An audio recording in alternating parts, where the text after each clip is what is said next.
చెప్పు. ఒక ఊర్లో ఒక చెట్టు ఉండనంట.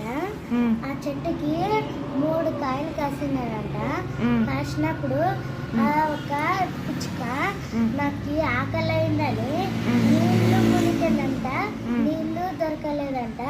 తర్వాత ఒక చెట్టు కింద కూర్చొని ఆలోచించుకుంటూ కూర్చున్నానంట.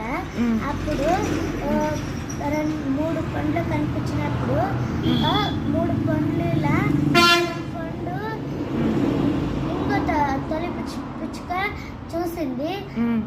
3 చూసాయంటే 3 కాయలు ఉన్నాయి. 3 కాయలు నేను ఫస్ట్ చూసానని అన్ని గుద్దాడాయి.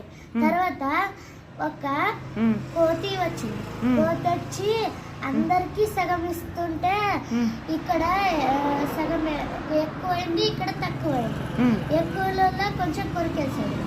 కొంచెం కొరికేసినా మళ్ళీ తక్కువలో ఎక్కువైంది. అలా అలా చేస్తూ చేస్తూ చేస్తూ మొత్తం తినేసాడు. అప్పుడు అవి 3 పిచ్చుకలు కోతి ఎక్కడికి వెళ్తావో అక్కడికి వచ్చి నెత్తి మీద కుట్టేసాడు. అంటే కథ అయిపోయిందా? ఏంటి కథలో నీతేంటి తెలీదా?